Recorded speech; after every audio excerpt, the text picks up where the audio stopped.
Achampet MLA ఇష్టం వచ్చినట్టుగా దాడులు చేపిస్తున్నాడంట. ఎందుకంటే అభివృద్ధి జరుగుతలేదు, తర్వాత ఏం చేద్దాం ఏం కథ అని చెప్పేసి అంటుంటే ఆయన డాక్టర్ ఏం పేరు వంశీకృష్ణ ఒక దళిత బిడ్డ, తర్వాత మనవాడు అట్లని చెప్పేసి ఆయన గెలిపిస్తే ఇప్పుడు ఆగం చేస్తున్నాడు అని చెప్పేసి అయితే చేస్తున్నాడంట. ప్రత్యేకంగా ఎందుకు అట్లా అభివృద్ధికి సంబంధించి నిధులు కేటాయించడం అంటే ఆయన పైన దాడి చేసిండని చెప్పేసి ఒక యాదవ్ బిడ్డ వచ్చిండు.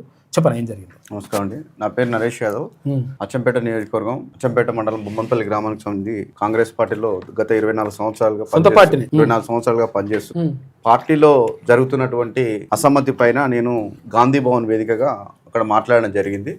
దాంట్లో ఎమ్మెల్యే గారు చేస్తున్నటువంటి అంటే కొత్త పార్టీ నుంచి వచ్చినట్టు అవకాశాలు ఇస్తారు, ఇసుక మాఫియా నడుపుతుండ్రు, భూ మాఫియా నడుపుతుండ్రు, ఇవన్నీ మాఫియాలని నడుపుతుందని చెప్పి చెప్పడంతో అదే రోజు 8వ తారీఖు రోజు నా పైన పోలీస్ అచ్చంపేట అన్ని నడుపుతున్నాడు.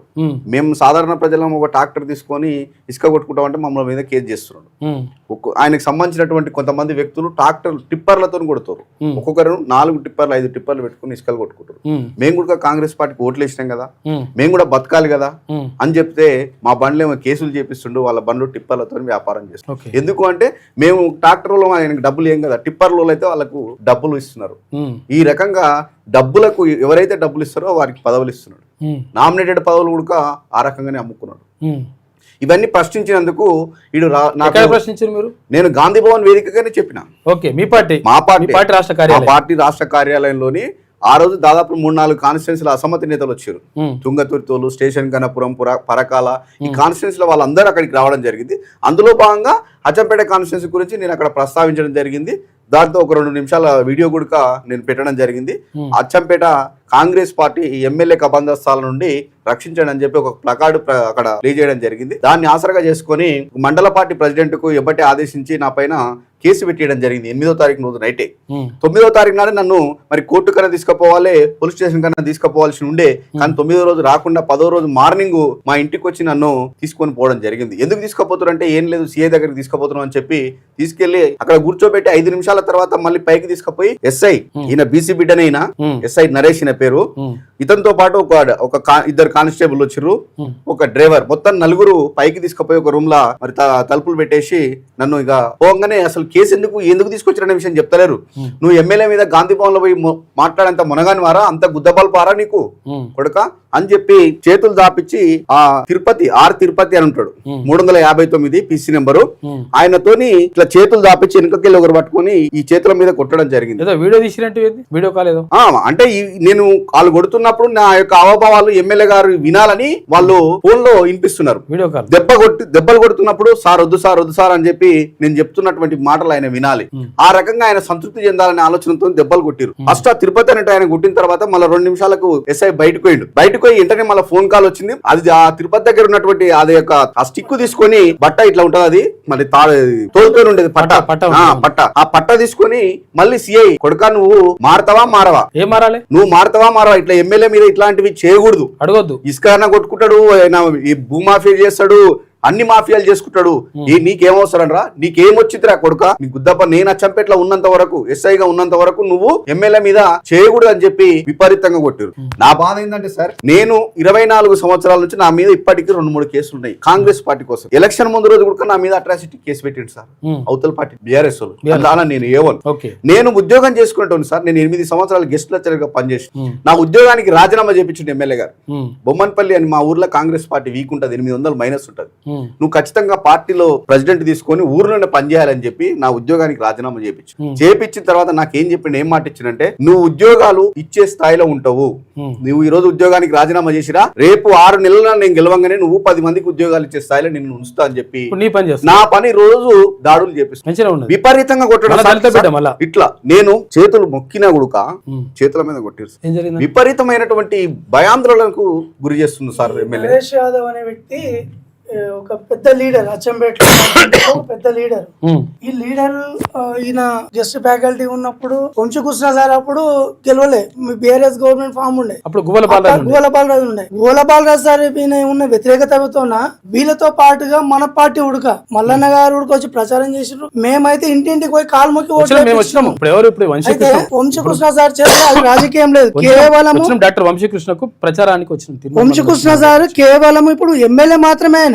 ఆయన చేతిలో ఏం లేదు. నువ్వు ఎక్కడ పోతే అక్కడ అచ్చంపేటలో పోతే గోపాల్ రెడ్డి, మన ఉమామహేశ్వరం పోతే మాధవ్ రెడ్డి, ఇక్కడ సిద్ధాపూర్ వీళ్ళ ఊరు పక్కన బొమ్మన్పల్లి పక్కనే సిద్ధాపూర్ ఉంటది. ఆయన బిక్కుమల రాజేష్ అంటే కోమటాయన ఉంటాడు. ఈ కోమటాయన విని ఇంతకుముందు మనం 26 సార్లు మరి మొత్తం ఆక్యుపై చేసిండు. దాని మీద నేను వార్తలు రాస్తే నా మీద కేసు చేపించిండు. మళ్ళీ ఆయన జస్ట్ ఏం లేదు, నా బిక్కుమల రాజేసి ఎమ్మెల్యే గారు ఫోన్ చేసి మనం చంపేయమంటే కూడా చంపేస్తాడు. అట్లా తయారయ్యండి ఇప్పుడు ఎమ్మెల్యే సార్. చాలా అద్భుతంగా ఉండే మనం పనిచేసినప్పుడు మనం గెలిపించినప్పుడు. కానీ ఇప్పుడు ఆయనకు ఈ బిక్కుమల రాజేష్ కు ₹1 కోటి సీసీ రోడ్లు వితౌట్ టెండర్ లేకుండానే ఆయనకు వర్కులు ఇస్తాడు. ఆయన ఇప్పుడు టిప్పర్లు ఉన్నాయి, ఆ టిప్పర్లతో ఇసుక మాఫియా నడుస్తుంది. అందులో ఈయనకు వాటా ఉందా లేదా మరి ఆయన తెలుసుకోవాలి, పబ్లిక్ బహిర్గతంగా చెప్పాలి. ఇది ఎందుకు నేను చెప్తున్నానంటే నరేష్ యాదవ్ అనే వ్యక్తి పోయి ఆ టిప్పర్లను అడ్డుకున్నాడు. ఇది తప్పు సార్, మన పార్టీకి చెడ్డు పేరు వస్తుంది అని చెప్పి అడ్డుకున్నాడు. అంటే నేను ఒకటి అడుగుతా, నేను వంశీకృష్ణ సార్ నువ్వు చేసే అక్రమాలు ఏమున్నా నీ పేర్లు చెప్పి బడాబాబులు అగ్రవర్గాలు ఏమైనా చేసినా అడ్డుకుంటే బీసీ బిడ్డలని నువ్వు ఏదైనా చేస్తావా సార్? మరి నీకు శాతం కదా రెడ్డిల మీద పని చేయడానికి శాతం కదా, నీకు రెడ్డిల మీద పని చేయి సార్. రెడ్డి అహంకారాన్ని తగ్గించు, అప్పుడు మేము ఒప్పుకుంటాం. ఇంకో చిన్న ఎగ్జాంపుల్ చెప్తాను మీకు, అక్కడ ఏం జరుగుతుందని. ఉమామహేశ్వర క్షేత్రం అనేది శ్రీశైలానికి ఉత్తర ద్వారం. అంత పుణ్యక్షేత్రంలో ఇంతకుముందు కోమటాయన ఉండే సుధాకర్ అని చైర్మన్, అప్పుడున్న అద్భుతంగా అభివృద్ధి జరిగింది. ఇప్పుడేం జరుగుతుందా, కిందకి చెక్ పోస్ట్ పెట్టిండు. అప్పుడు మనం 2021లో నేనే అక్కడ ఫైట్ చేసి ఫారెస్ట్ వాళ్ళతో చెక్ పోస్ట్ పెట్టించి ఆ చెక్ పోస్ట్ లో నేనే వర్క్ చేసిన. అక్కడ జరుగుతున్న అసాంఘిక కార్యక్రమాలు ఏమంటే గంజాయి స్మగ్లింగ్, పిల్లలని తీసుకెళ్లి పాడి చేయడం అడవిలో, ఇవన్నీ జరుగుతుంటే అప్పుడు ఉన్న డిఎఫ్ఓ గారు మనం ప్రణాళిక చేసి పెట్టించినాం, అక్కడ కంట్రోల్ చేసినాం. ఈ కంట్రోల్ చేసిన క్రమంలో ఏం చేసినాం, అప్పుడు కొద్దిగా మనం ఆలయ అభివృద్ధి కొరకై మనకు కొన్ని ప్రణాళికలు చెప్పించుంటాం. కిందనే చెక్ పోస్ట్ పెట్టాలి, వెహికల్ పైకి పోతే ఇబ్బంది అవుతుందని. ఈ కింద వెహికల్ పెట్టే ఆయన కాన్సెప్ట్ లో ఏం చేసిండు, ఇప్పుడు MLA sir and Madhav Reddy గతంలో చైర్మన్ చేసిండు ఒకసారి, చేసి బస్సులు పెట్టిన కింద నుంచి కొండవీనికి. ఆ బస్సులు ఎవరి పేరు మీద ఉన్నాయంటే మన మాదిగ బిడ్డల పేరు మీద ఉన్నాయి, బినామీ పేర్ల మీద ఉన్నాయి. దానికి మళ్ళీ వీళ్ళు ట్రస్ట్ ద్వారా పేమెంట్ ఇచ్చినామని చెప్తున్నారు. అగైన్ మరి వాళ్ళ పేరు మీద ట్రస్ట్ ద్వారా అంటే దేవాలయం పేరు ఉండాలి, దేవాలయం పేరు మీద రిజిస్టర్ అయిన ఉండాలి. నేను ఇది తెలుసుకోవడానికి ఆర్టీ యాక్ట్ ఇస్తే ఐఓ శ్రీనివాసులు సార్ మొత్తానికి అమ్మడపోయాడు. ఇప్పటి వరకు 6 నెలలు అవుతుంది. ఆర్టీ యాక్ట్ కింద పెడితే అప్పీల్ చేసినాం, ఇన్ఫర్మేషన్ ఇయ్యాడు. మేము పోతే ఏం చెప్తాడు అంటే మీరు పైకి రాకూడదు, మీ వెహికల్స్ పైకి రాకూడదు అంటాడు. అయ్యా వెహికల్ అనేది అందరికి సమానం, చట్టప్రకారంగా మీరు మా వెహికల్ మీ వెహికల్ అనే తేడా ఏమో, ఎవరి వెహికల్ పోయినా ఉండమైన పార్కింగ్ ఇబ్బంది అవుతుందని మేమే చెప్పినాం.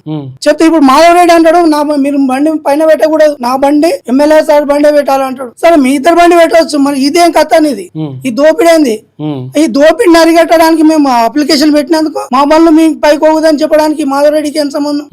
ఈ విధంగా ఇదొక్కటే కాదు, కింద గోపాల్ రెడ్డి ఉంటాడు అచ్చంపేటలో. ఇక ల్యాండ్ సెటిల్మెంట్ మొత్తం ల్యాండ్ మాఫియా ఇసుక మాఫియా అయిపోయింది.